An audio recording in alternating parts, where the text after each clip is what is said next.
pag may mga nangyayaring developments po in relation dito sa BCMs ng COMELEC bilang preparasyon po sa 2025 elections, may movements ng mga pera na ang tinutumbok, may suhulan anyang nangyayari involving a COMELEC official. Ang tinutumbok po si Garcia.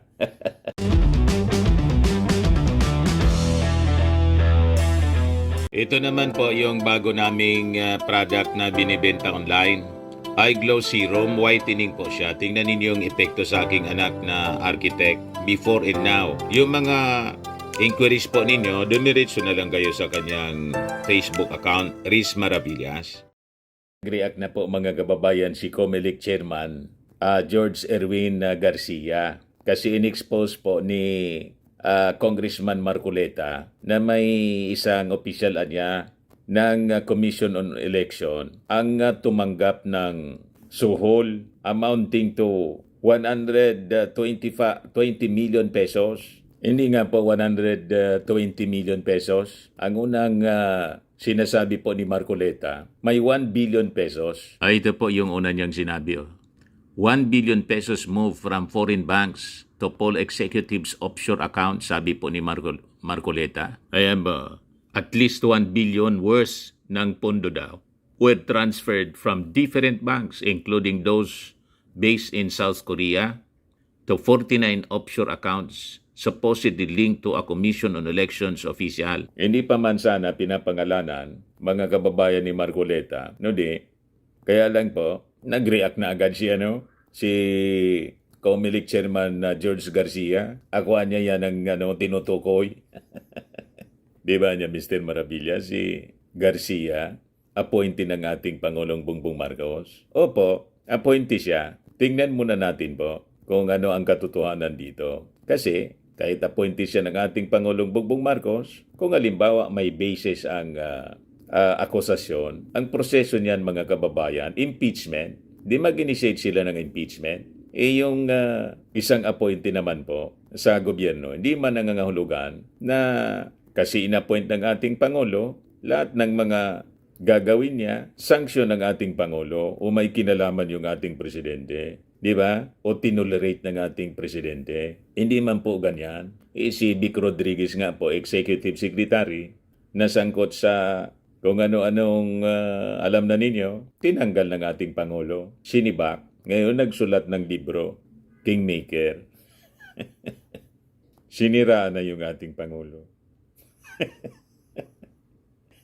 Ganun lang po, mga kababayan. Ganyan talagang buhay. So, dito, tignan natin, may katotohanan ba? Kasi si George Garcia po, si Chairman Garcia, nag-deny na din po. Ito yung balita. COMELEC chief denies receiving 120 million bribe from South Korean firm. Ayan.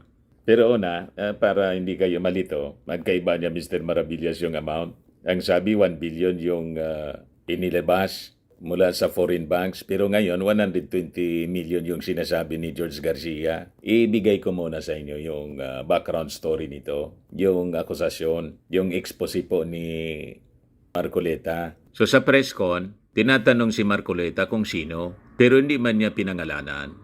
Ang sabi lang niya, but he noted that there were certain developments niya in the poll body's automated election system, procurement, when fund transfers occurred.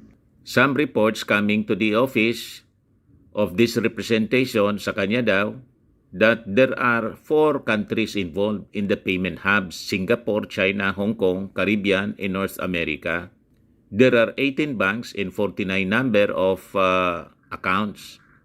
So, tanong ni Marcoleta, why do you need 49 offshore bank accounts if the money involved here is not huge? Well, first of all, why do you need 49 banks? Offshore accounts, sabi po niya. The most intriguing part here niya is that these accounts are traceable to one COMELEC official. This is a work in progress. You must be patient with me.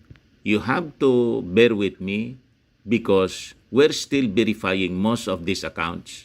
But I will tell you that the total offshore bank accounts worth $15.2 million or almost 1 billion anya. According to Marcoleta, this happened anya alongside COMELEC's declaration of the past vote counting machines or BCMs as unserviceable.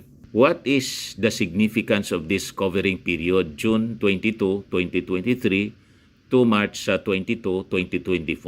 I will show you anya 5 accounts originating mainly from Korea, and you should note that Myro system is from South Korea, sabi po ni Marcoleta. Yung depositor niya is Awan Stephen Scholz / Kyung Baik. The originating bank is Standard Chartered Bank, Jongro Main Branch, Korea, sabi po ni Marcoleta. The recipient offshore account is account number 553019814271, Standard Chartered Bank, Singapore. Yung amount niya is $149,000 US dollars. Then sabi niya, what is the milestone? Meaning to say, what is the event held alongside this? In June 2023 anya, COMELEC declared the previously procured in government-owned BCMs as unserviceable. Then, last May 5, 2023, COMELEC announced it was searching for new BCM amid plans to upgrade to BCMs capable of combining the current optical mark reader or OMR technology and direct recording electronic or touchscreen capabilities. Then sabi ni Marcoleta, on August 15, 2023 anya, a certain Yoon Do-yoon deposited Wori Bank in Seoul, South Korea to a Bank of Shanghai, China account. The date we are looking anya at is August 15, 2023. The depositor is a certain Yoon Do-yoon, originating bank, Wori Bank, Seoul, South Korea. Yung recipient offshore account niya, account number 730083602150, Bank of Shanghai naman sa China. Yung amount niya is $157,350 US dollars. The corresponding milestone niya is on July 21, 2023, yung COMELEC approved the terms of preference for the 2025 national elections. But the TOR was approved without convening the COMELEC Advisory Council. He made the identification. This is in violation of the Omnibus Election Code, sabi po ni Marcoleta. He also mentioned other bank transfers that supposedly correspond to COMELEC developments. Ang sinasabi niya, pag may mga nangyayaring developments po in relation dito sa BCMs ng COMELEC, bilang preparasyon po sa 2025 elections, may movements ng mga pera na ang tinutumbok, may suhulan anyang nangyayari involving a COMELEC official. Ang tinutumbok po si Garcia. Madaling sabi para hindi na kayo masyadong malito dito sa kwento. Mahaba ang kwento eh. Ngayon, sabi dito sa balita, Marcoleta also revealed other transactions but he admitted that the verification of this transaction still ongoing. Hindi pa man po siya sigurado, madaling sabi. Ongoing pa. Ngayon, bilang reaction po, sabi rito, Inquirer.net contacted COMELEC Chairperson George Garcia after Marcoleta's briefing. And in reply, the official sent copies of a letter he wrote to the National Bureau of Investigation. In the letter to the NBI, Garcia requested for an investigation regarding the allegations that he has offshore accounts which were spreading online. Several lawmakers and political parties have expressed concerns over the COMELEC's alleged preference for Myro, which bagged the contract for COMELEC's full automation system with transparency audit count or fast track. Yung deal includes the supply of 110,000 automated counting machine, election management systems, consolidation and canvassing systems, ballot printing, ballot boxes, and other peripherals. Madaling sabi, tumanggap daw ng suhol itong si George Garcia. And it could be basis for impeachment. Yan, sabi po ni Marcoleta. there are viable grounds anya to impeach top officials of the Commission on Elections based on its award contract to South Korean firm Microsystems for the 2025 midterm elections. O ngayon, so ito na yung sagot po ni Garcia. Nag-react na po siya. Nag-deny po siyempre. Ayan o. Nag-deny siya na tumanggap siya ng suhol amounting to 120 million pesos. Kasi ako yan tinutumbok. So nagpa-imbestiga na siya mismo. May sulat daw siya sa NBI na mag-imbestiga. So sabi dyan, COMELEC Chair George Erwin Garcia branded as malicious in part of a demolition job anya, a lawmaker allegations about bribe money being deposited in his offshore bank accounts during the bidding for the new automated election system service provider.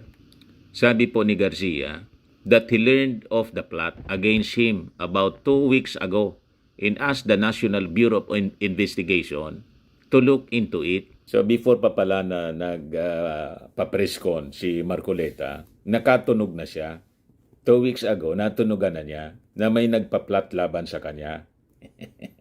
Ako anya yung tinutumbok ni Marcoleta, sabi po niya, we have information about a planned demolition job against COMELEC for 2 weeks already, sabi po ni Garcia. In truth, I don't have even one foreign account. I can swear to it anywhere, sabi po ni Garcia, saying he was ready to sign a waiver for the said bank accounts and to give away all the money found there. Lahat niyang pera na nasa loob ng bank accounts na sinasabi nila, ipamigay ko na niya kung alimbawa may makuha sila. Kasi sa katotohanan na niya, wala man na niya akong foreign account. So una po dito, si Sagip Party List Representative Rodante Marcoleta said he would ask the House of Representatives to investigate the poll body's 18 billion poll automation deal for 2025 elections after his team discovered suspicious deposits totaling 120 million to a COMELEC officials' offshore accounts during the bidding for the project. So 120 million pala, mga kababayan, yung sabi, idiniposito. Pero yung total amount ng pera na gumagalaw, 1 billion, close to 1 billion daw. Yan ang sinasabi.